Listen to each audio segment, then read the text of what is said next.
Good evening. Welcome in to State of the Tigers here on PowerMizzou.com, our weekly Monday night live show brought to you by our friend, your friend, everybody's friend, James Carlton, State Farm Insurance in Webster Groves, Missouri.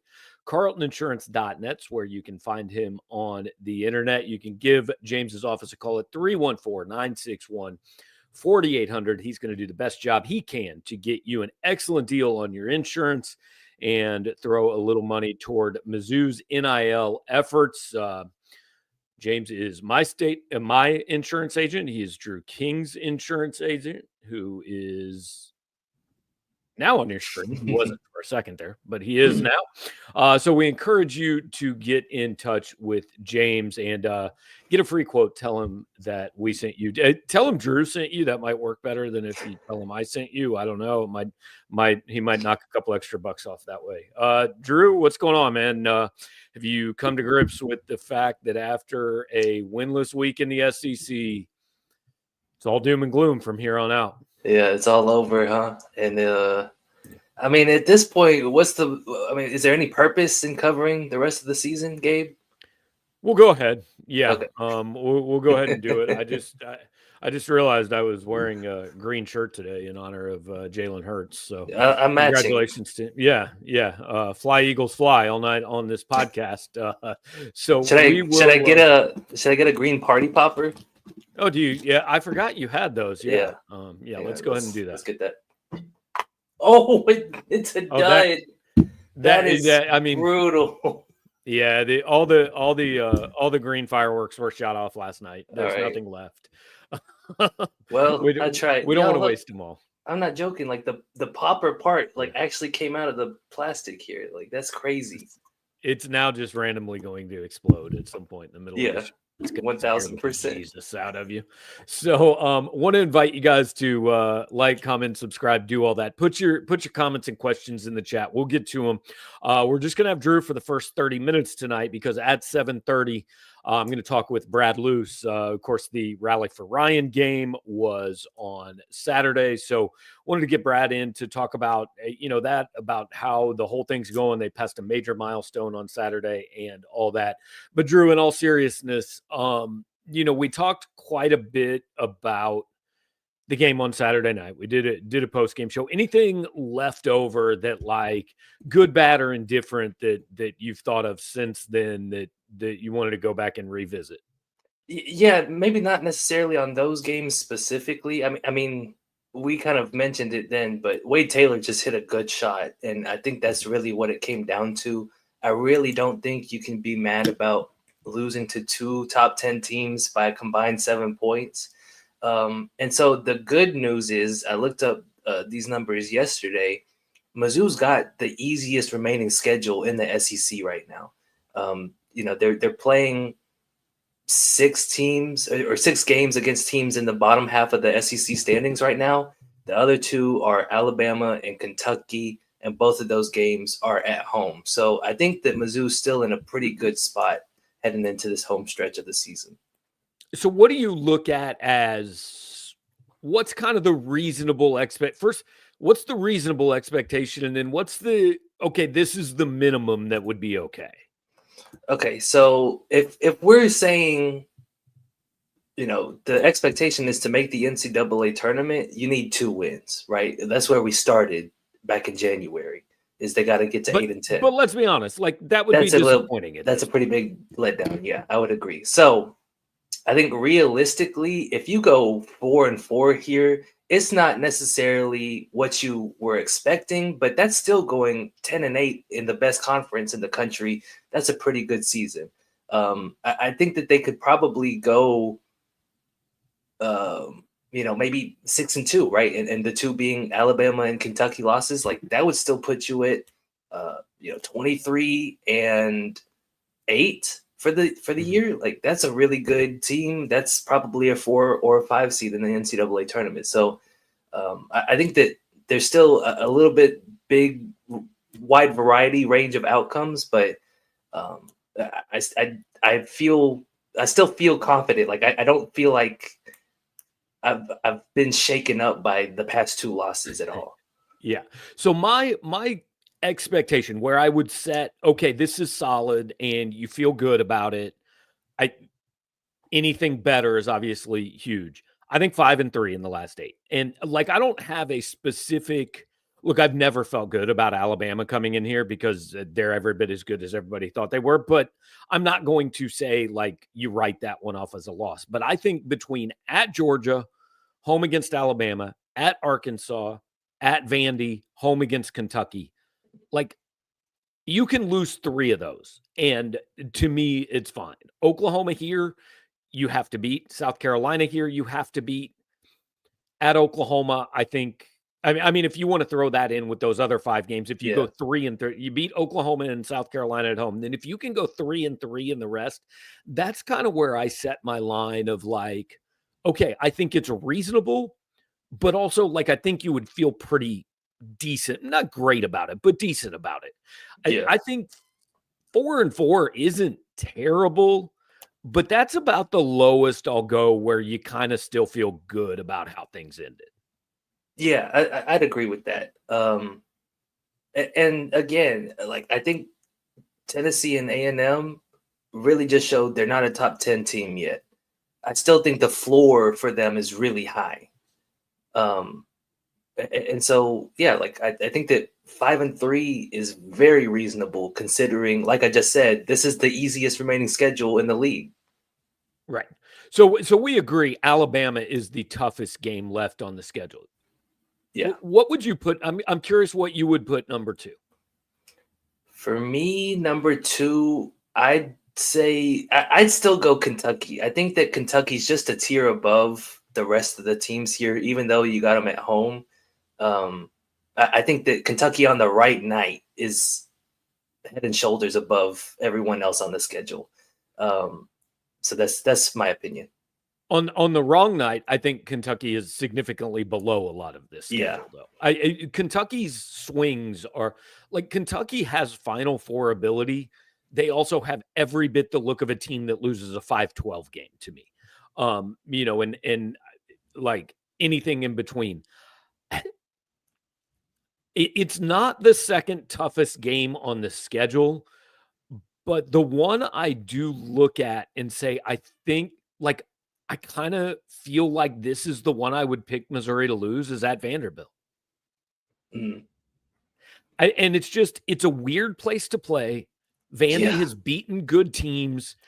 And I think there's a pretty decent chance Missouri goes in there on a day where Vandy knows if we win this, like we're pretty much in. Yeah, and like Vandy is 12-1 at home this season with some pretty high ranked wins there. So I could definitely see that being one, but I feel confident for Missouri just because of how they kind of handled business the first time that Vanderbilt was here. Like I think that Mizzou is not necessarily a good matchup for them. I understand the matchup. That game will teach me. Well, that game and by then we should know something about Missouri on the road Yeah, because we know they won at Florida, so we know they're capable, right? But the last 2 road and they won at Mississippi State. Then the last 2 road games haven't gone as well, although they played pretty well at Tennessee. The only game they've really just kind of I don't want to say not shown up. That's not the right phrasing, but the only game they've laid a little bit of an egg is at Texas. But I mean, before that Vandy game, you've got road games at Georgia and at Arkansas. mhm. Those games are going to teach me a lot about what to think about this team going away from home because I think there's a chance that both of those teams are kind of playing for their NCAA tournament lives in those games. I mean, Yeah, Georgia's slipped to what I think it's 3-7 in the league. yeah. I mean, Georgia doesn't have a lot of games left it can lose. Actually, Georgia's 4-7 now, but 4-7. Okay. yeah, but yeah, like those are both teams who are like pretty much in survival mode at this point. And Georgia doesn't really have that easy of a schedule up ahead, right? You got Texas A&M on the road, Missouri at home, and then Auburn and Florida after that. So like Missouri out of those 4 is the lowest ranked. So they like that's a game that they're looking at as we have to have it. Like Georgia has to win that game to make the tournament. Yeah, and like honestly, even that one, I'm not sure it would be enough. Right. But if they were to make the tournament, correct, that they have to have that one. And Right. then Because assuming, go ahead. Sorry. Arkansas, like you just got to go on a run here, because otherwise, like there isn't any more time. Like there is no margin for error anymore moving forward. So yeah, like those are going to be two pretty big games for Mizzou's Like opponents.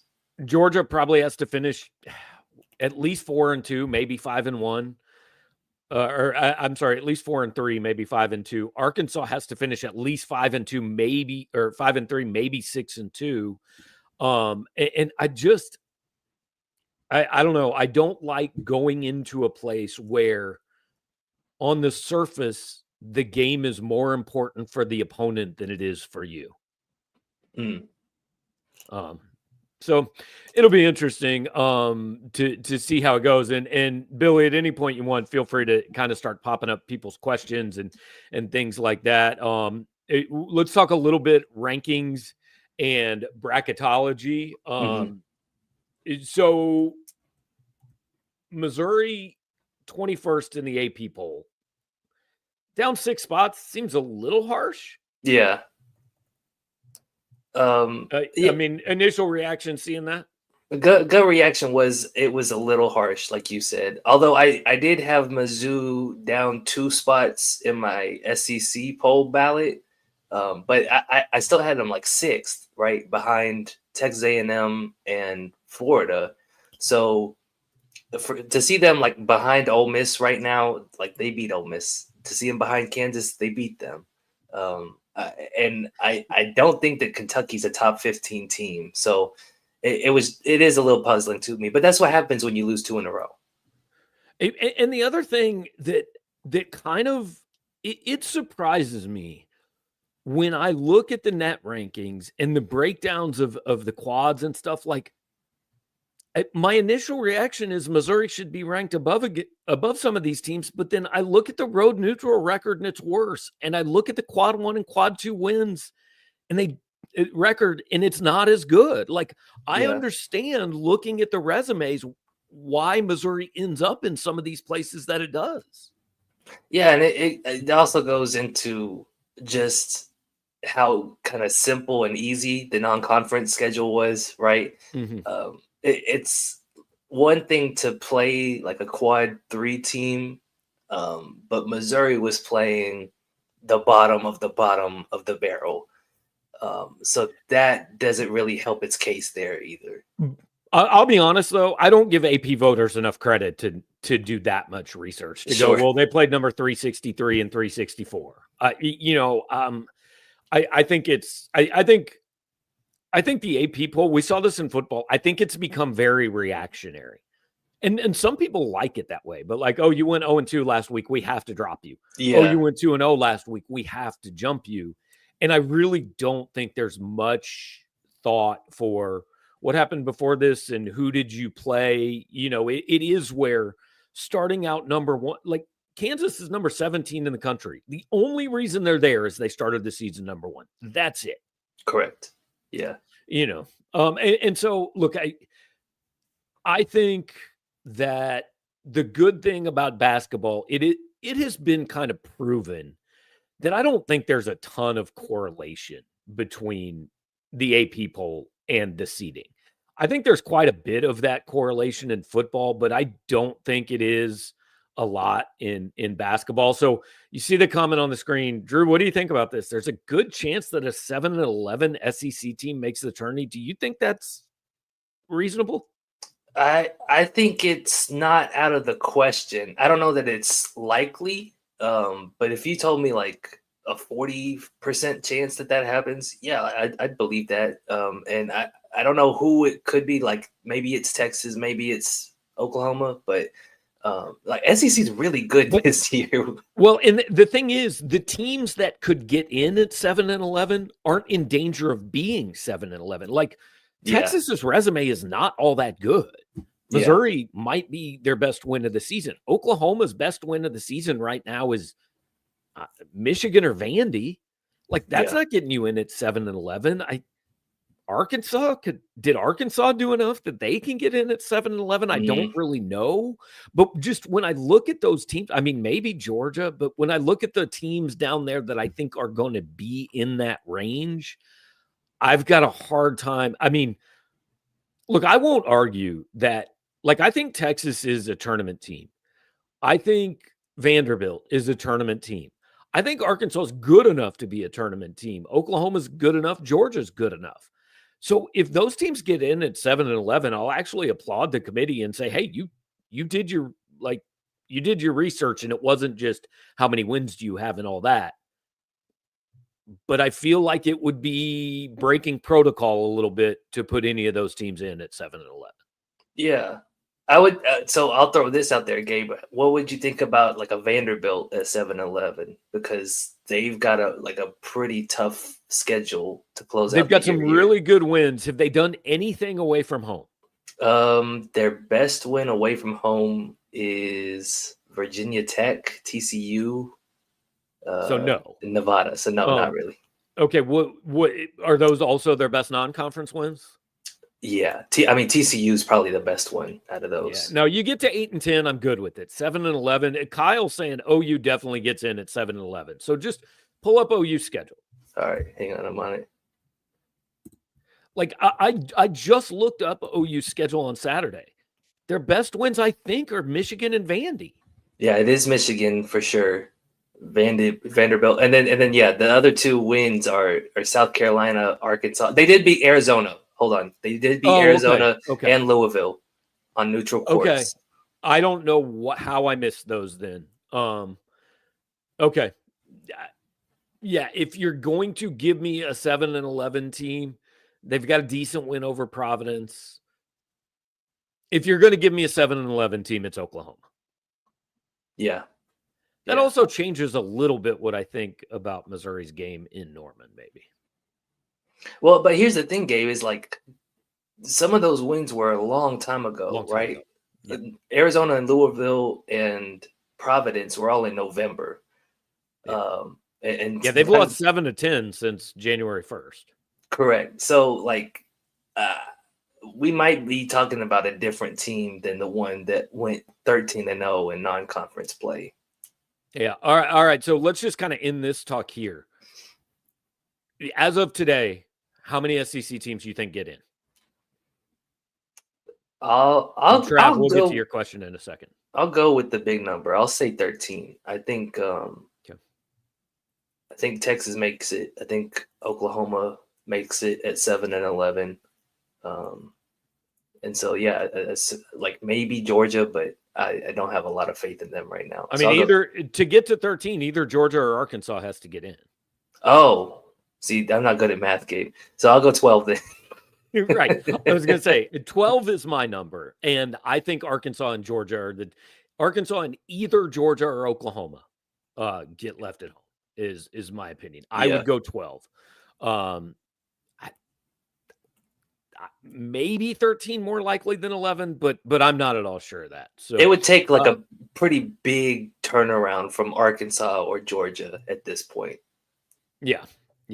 Totally. Travis asked how many more games Missouri has to win to be a lock. Like if you win this many more games, you can lose out and you're in. Do you still think that number's 2? It depends on like if they go 7-11, it's got to be like one of the big guys. Missouri's not getting in at 7-11. You don't think so? No. I mean, look at what the number, because not only would it be, I mean, that's one more win the rest of the way. That means you have lost. That means you would have lost 9 of your last 10 games. You're not getting in that way. I wouldn't totally rule it out. No way. Especially my point was if the one win was over Alabama or Kentucky, but it's still a quad 1 win. But then you've lost a quad 3 game to South Carolina.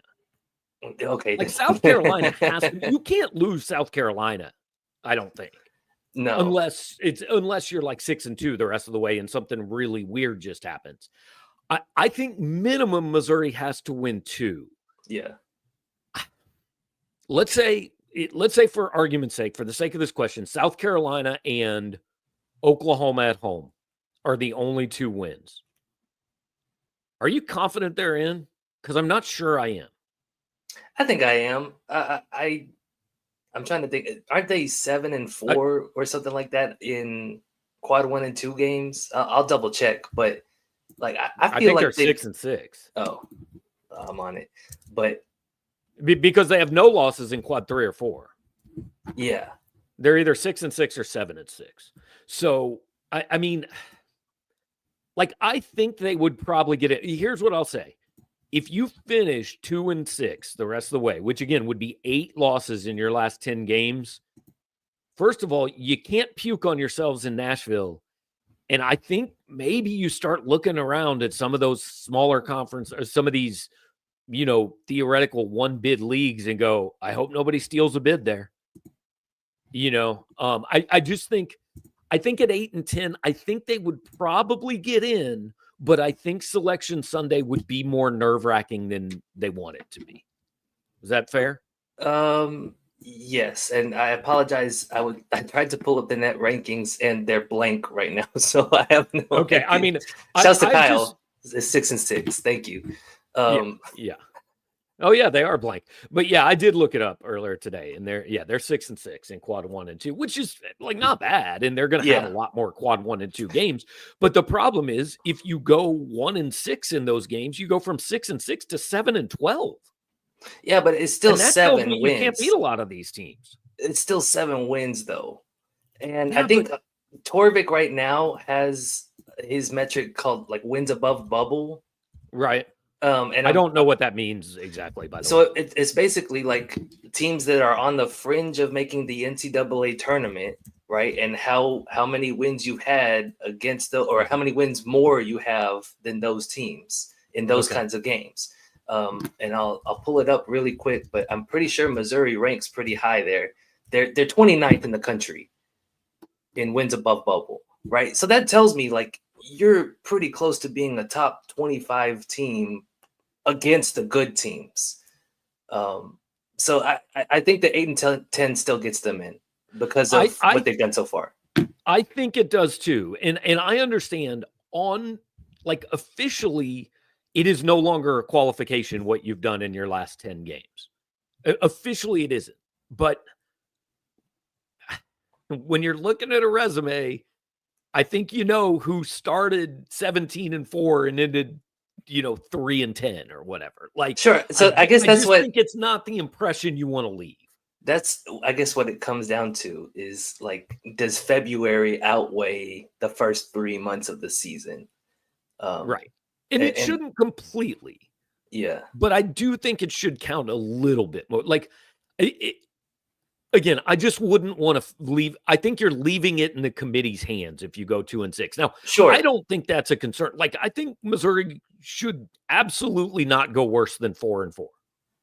I think they are an above 500 team in this league. I will be surprised if they are not.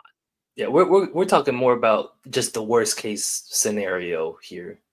Yeah, and I agree with Luther Bird and the GOAT in the chat says 8 wins should get you in, but if we didn't get in, then we deserve it because that would be a disaster last half of the season. I mean, and that's kind of where I stand, yeah, I think you should get in at 8-10, but I don't know how much I would argue for you if you didn't get in at 8-10, especially if that 8-10 was followed by like the first game in Nashville being a loss to Vanderbilt or Georgia. Yeah, that might be the nail in the coffin. But we talked about this on Saturday. I mean, Wednesday night, like that's not a game they can afford to lose, right? You're talking about this Wednesday night, yeah, Wednesday night, Oklahoma against Oklahoma, correct? Like, I'm pretty sure that's their. Aside from South Carolina, that's like what Kim Pom gives them the highest % chance to win. So, correct. Yeah. Like, that's a must win. Like, again, don't get me wrong. If you lose that game, can you still come back and win 2 or 3 others? Absolutely. Like, the season's not over by any means. It's just, I wouldn't want to go to Athens, Georgia on a 3-game losing streak with Georgia playing for its season and Missouri's nerves probably starting to get a little bit tight, and then know you've got Alabama at home and on the road at Arkansas. Like, 13 of the 16 teams in this league have lost 2 games in a row. That's fine. No issues with the last 2 losses. You can't let it become more. Like, you don't want to get into 3 and then maybe worry about being at 4 on Saturday.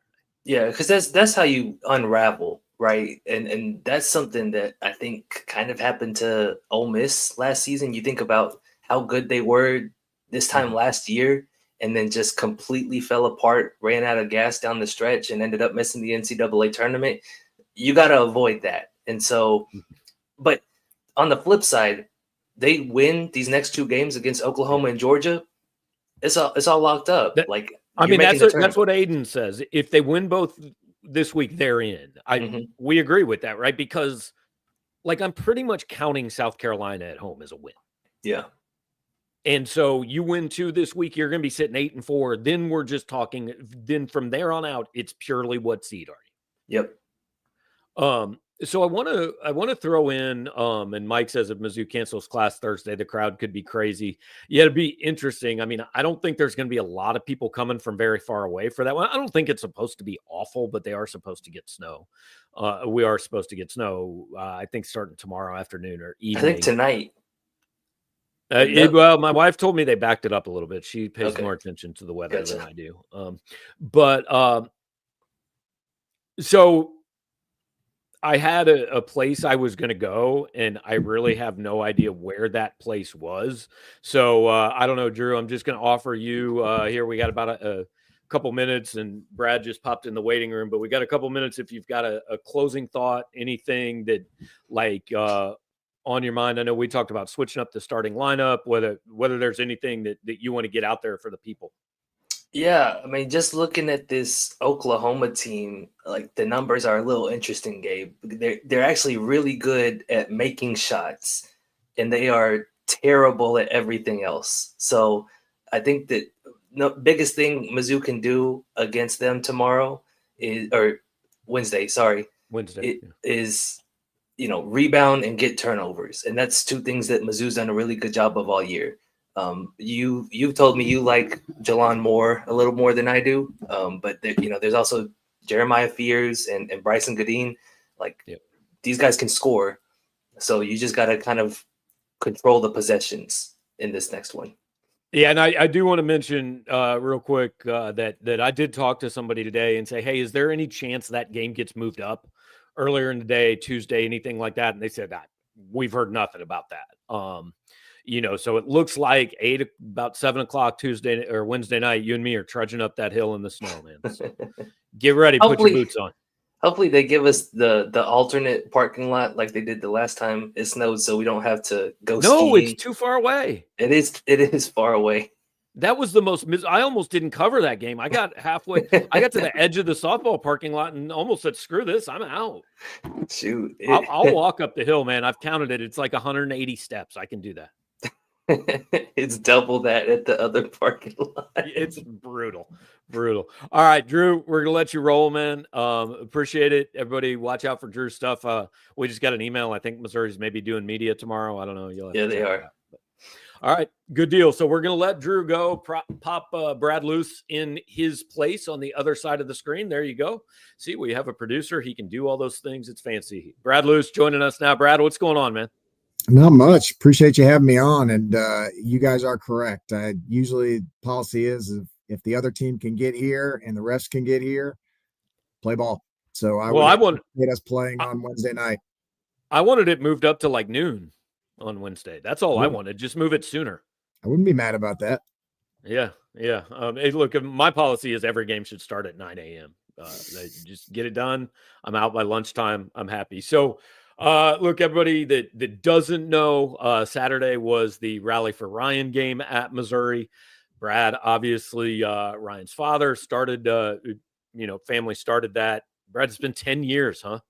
It's crazy. It goes by really, really fast. It seems like just yesterday that we were going through this whole deal, and 10 years later, here we are. And it's very humbling, the fact that it's lasted this long, and then to throw on top of it the fact that we've raised a little bit of money, that just makes it even more special.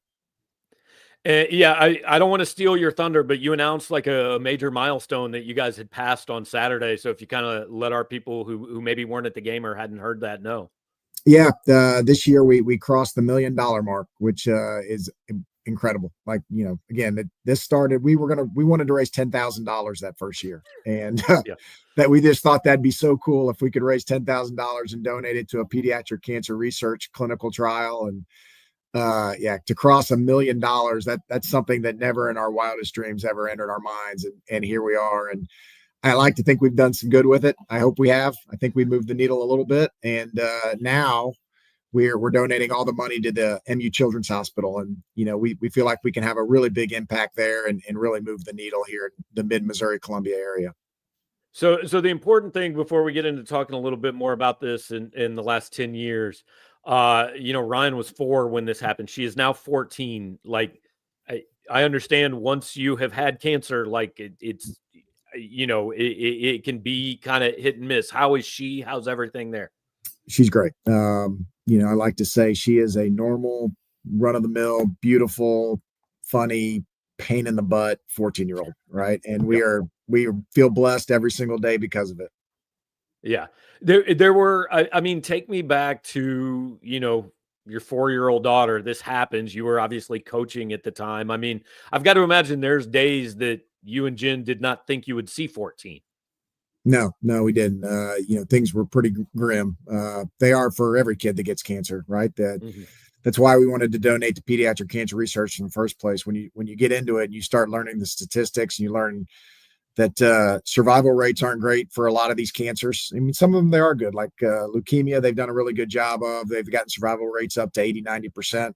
But neuroblastoma, the kind she had, when she first got diagnosed, she was given a 30 to 45% chance of survival, and then she relapsed and it drops to 20, and you're just thinking to yourself, how in the world is this possible? At the time it was 2015. It's like, how can that be possible in this day and age with the medicine that we have and the science that we have? But it's real, and it comes down to investment by pharmaceutical companies and investment by the government, the NIH, and it's not where it needs to be. And so that's kind of led us to how we went down that rabbit hole. We ended up donating to pediatric cancer research, but it was scary to say the least. And but like I said, we're the blessed ones. We came out on the other side, and she's doing great now. We've got the website up now and showing some of the gear and stuff. So real quick, I mean, fans who maybe weren't at the game, like, they can do this every day. Just kind of how do they, go ahead and make a contribution, get a shirt, whatever it is they want to do. Yeah. You can always make a donation at rallyforryan.org, and that's all one word, Rally for Ryan, Rhyan, and just click on the donate button. And so, we'll take donations year round. You can buy the Rally for Ryan t-shirt at the Tiger Team store. Pretty much they keep those out for a better portion of the year, and so you can always do that as well. But and then we also, Gabe, we've got a pickleball tournament in August that we would love to have you sign up for if you want to get in on that action. I can only imagine. I bet your pickleball game is solid. Yeah, 49-year-olds with one ACL that's functional, or you are a prime pickleball target. Yes, you are. There you go. Well, we'll figure something out. Dream.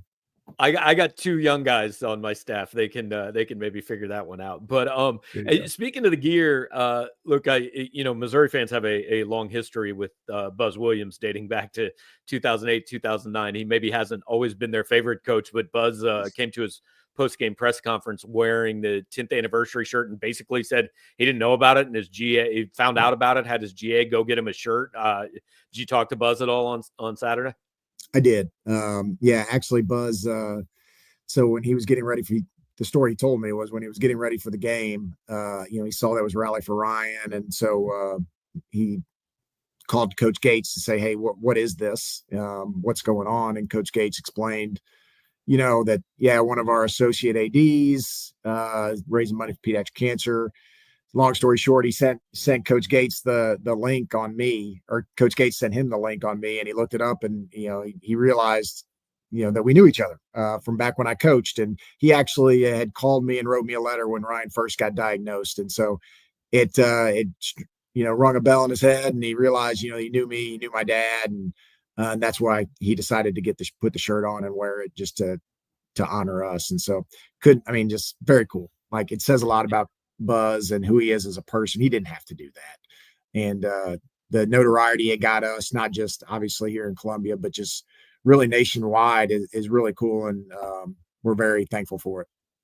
I have read and heard that again, despite what Missouri fans have thought about his sideline demeanor for a long time, that like Buzz is actually one of the better guys in the profession, that generally everybody seems to be a pretty big fan of the human being.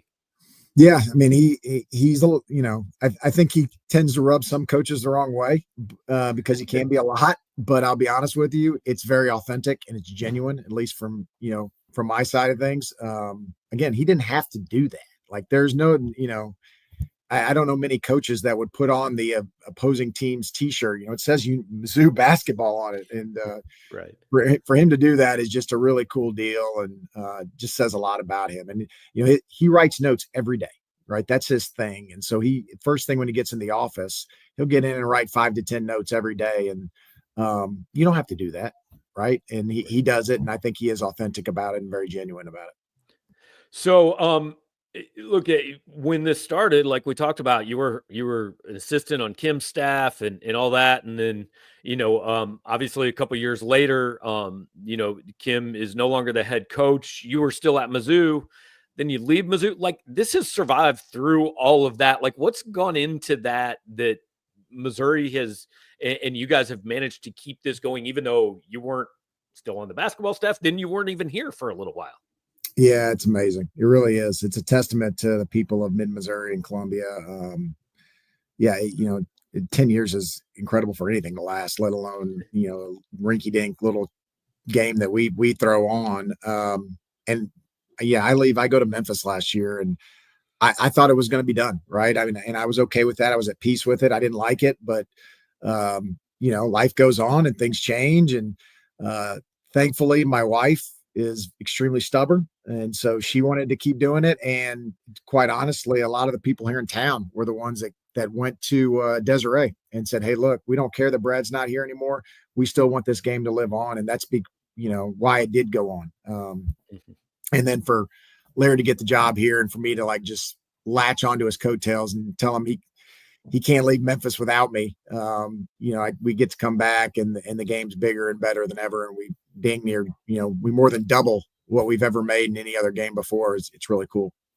And as I understand it, like, when you did go to Memphis, Jen and your family stayed in Columbia, right? Mm-hmm. I mean, they never left town. Yeah. So Laird offered me the job literally the day before school started for the kids last year. And my wife was cool with going. She said, "Hey, look, we can do this, but I want the kids to go to school here this year, and then we'll move in the summer." And when it came time to put the house on the market in the spring, Laird had just gotten the job here. And I said, "Hey, I kind of like this 3% interest rate. Why don't we hold on to this thing and see how it plays out?" And right. Luckily for me, Laird found a spot for me to come home and be a part of the staff here. And yeah, for 3% interest rate. For those people who don't know, can you just kind of explain to people, I mean, the difference maybe in what you're doing now versus what you were doing last time when you were here in the athletic department? Not a whole lot. Just really a reorganization of roles. I oversee our fundraising office, and so what was TSF, now the Mizzou Athletic Fund. And so not a whole lot of difference per se, other than, on paper, I kind of moved up a spot from where I was previously. Well, fortunately for you, of what I know, like, there are no issues with college fundraising, NIL. It's all very easy to understand and very smooth. So you probably just go in and kick your feet up every day. It's a great opportunity, Gabe. That's what it is. It's an opportunity. Winston Churchill said, "Never waste a crisis." College athletics is in crisis right now. And, it is cool to be, I'll be honest with you, every day is different. And it's not the same old, going out, trying to fundraise for some facility or whatever. I mean, it's fun to be on the cutting edge of college athletics because obviously, as you know, this is the greatest change in the history of college athletics since its founding. And so to be there every day and to help reinvent college athletics is really fun. And to be able to share Laird's vision for where it's going, we've got a lot to sell. So there's nothing boring about it. You mentioned, obviously Laird hiring you at Memphis. Was there a previous relationship there? I mean, how long have you known Laird and kind of watched him rise? Yeah, I mean, I had met Laird before, but I would be lying if I said we had a previous relationship. We really didn't. Obviously there's a lot of crossover between Mizzou and Memphis. And so, I'll be out. There's a guy named Taylor Sanderson that was on our staff in TSF a while back. Taylor was at Memphis with Laird. And when the position opened up, Taylor was the one that went to Laird and said, "Hey, look, this is a guy you need to check out. I think he'd be really good." And it really was a great fit for me and for them. I think my dad had been an assistant coach there on the basketball staff a while prior to going to Austin Peay. And then my dad actually went to school there. He's an alumni of Memphis. And so I'm going to guess it was Memphis State at the time. It was Memphis State. That is correct.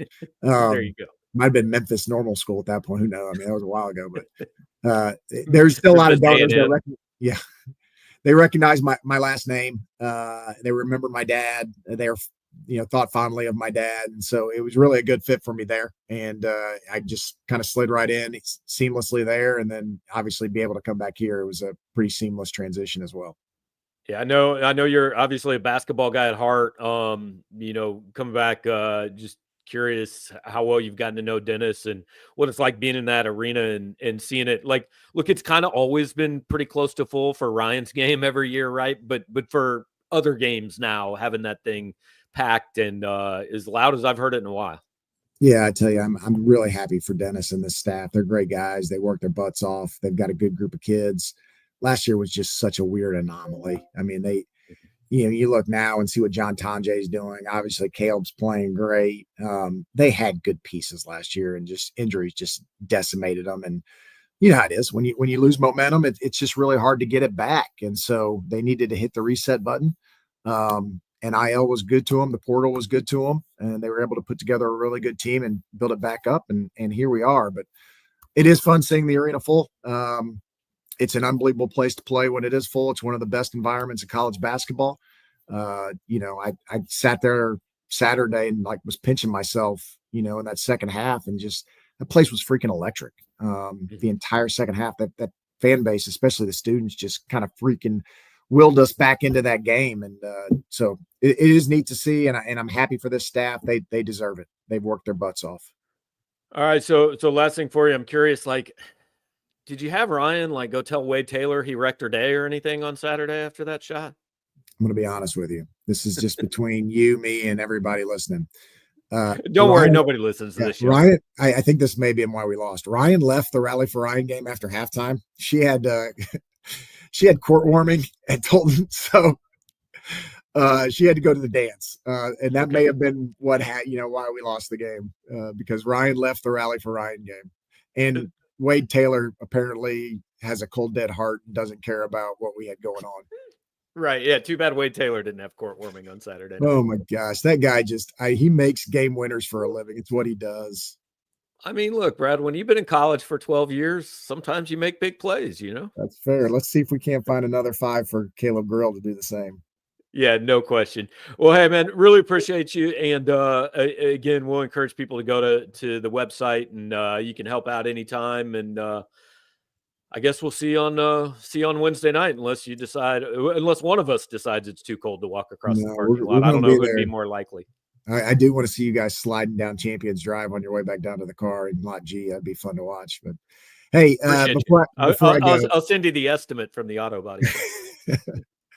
Before I go, thank you. You've been amazing in promoting the Rally for Ryan game through the years. I really, really do appreciate it. It doesn't go unnoticed and unappreciated. So thank you for all you do.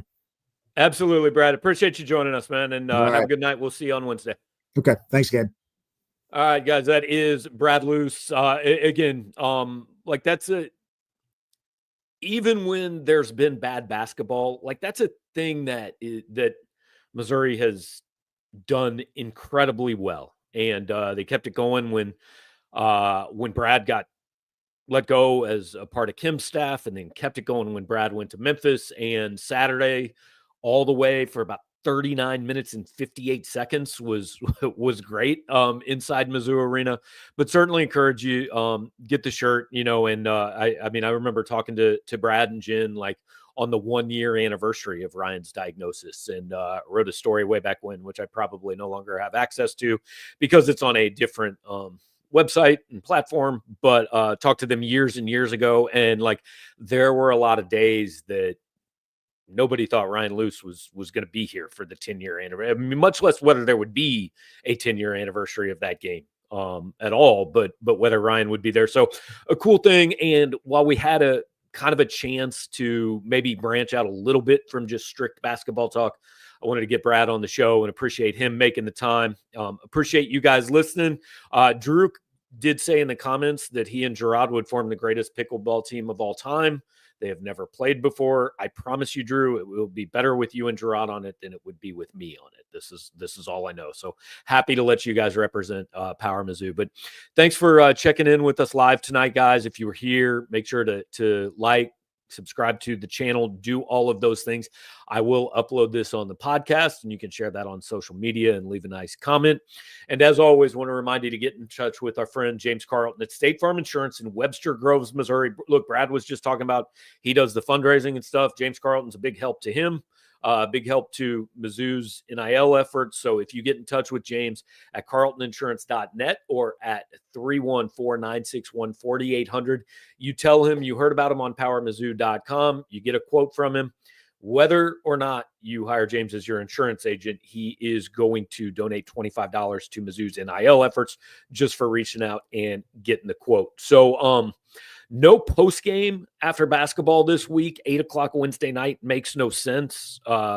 Drew and I don't want to be doing one at midnight. And Saturday, to be frank, road game. And I have a memorial service that I need to attend that kind of is going to prevent me from doing a post-game show that day. So no post-game show this week. If we line up a midweek show or anything pops up, certainly let you guys know. PM in the AM. We'll be back tomorrow morning. Honestly, day after the Super Bowl, I just was trying to catch up and kind of let it slide this morning, but we'll be back tomorrow morning. So appreciate you. Check out everything on the channel. Subscribe. We will talk to you next time.